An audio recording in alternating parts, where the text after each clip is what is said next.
你有没有这种感觉？每天睁开眼就像在打怪升级，群消息99加 KPI 压顶，抖音刷到天亮，但年底一看账户余额还在白板后徘徊。不是你不努力，是你被困在了一个默认穷人系统里。这套系统看似在帮你成长，实际上是在榨干你的一切。你忙了一整年，拼了命的优化执行力，却从没升级认知系统。你在玩一款高难度的财富游戏，却一直没拿到人生外挂。今天我们不讲鸡汤，只讲重构系统暴击财富的底层逻辑。听完你会明白，真正的自我超越不是加班拼命，而是跳出旧剧本，设计新结构。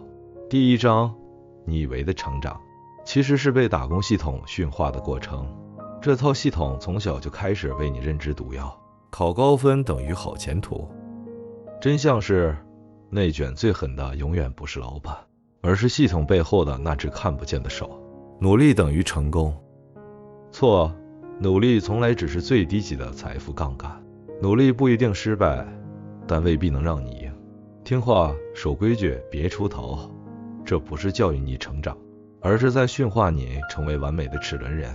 你用尽全力，只是在别人的系统里走一条预设的轨迹。你以为你在选择生活，其实你早就被默认安装了低配版人生。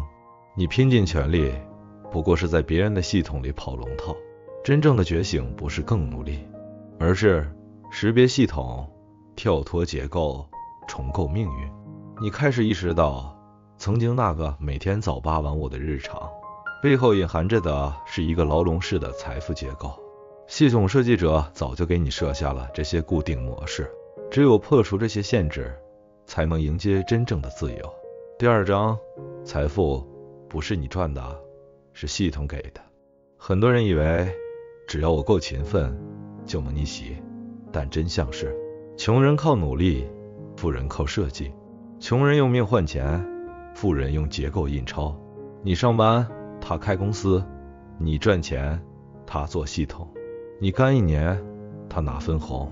所以，财富的本质不是你挣多少，而是你如何通过结构性分配获得财富。就像电商、内容、自媒体都有一个共同点，搭建系统，利用人性，复利变现。你是不是也有过这样的困惑？我这么努力，还是感觉远离财富自由？答案就在于，你是否把你的劳动和时间转化为可持续的系统效益。所以普通人不该问我该做什么，而是问我能不能用一套机制把时间、注意力、技能变成资产。我能不能复制结构，而不是复制别人。只有当你从单点输出者进化为系统制造者，你才真正拥有财富主导权。你不再是打工者，而是财富的创造者。你开始从执行者转型为设计者。第三章，人脉不是社交，是杠杆。你以为人脉是吃饭喝酒交换资源，那是低级链接。真正的高阶人脉是让你认知升维，角色重启，系统共享的杠杆期。你认识了一个操盘流量闭环的朋友，等于绕开3年试错。你加入一个高认知社群，等于拿到别人压缩5年的复利通道。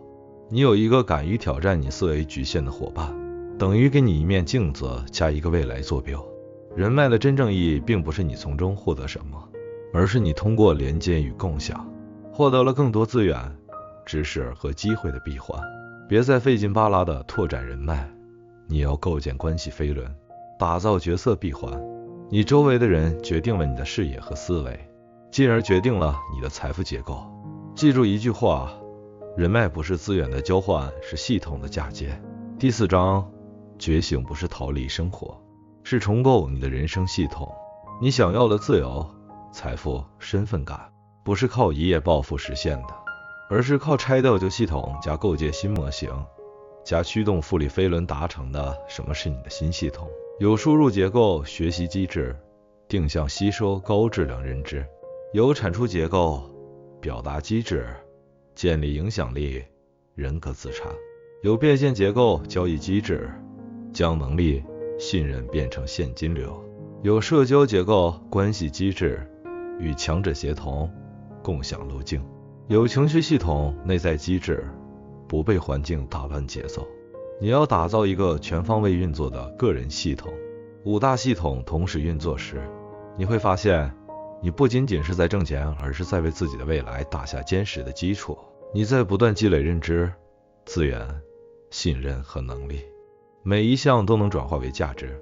当你的认知、影响力、现金流、社交、情绪5大系统协同发力，你的人生就会进入指数级跳跃期。这时候，你才真正开始了自我超越。你不再是一个单一的输出者，而是一个多维度、全方位成长的系统。结尾，行动是你和命运之间的桥。你不是不够努力，你只是还没开始重构自己。所以，从现在起，停止盲目努力，开始认知跃迁，拆解旧系统，重构自己的财富结构，打造属于你自己的认知资产加影响力闭环。你的每一步行动都是你对命运的回应。你不再是被动的参与者，而是主动的设计师。留言区写下你最想打破的那个思维牢笼是什么？别等了，打破旧系统，从这一次觉醒开始。咱们下期继续讲讲如何通过情绪管理和时间管理加速财富增长，带你更上一层楼。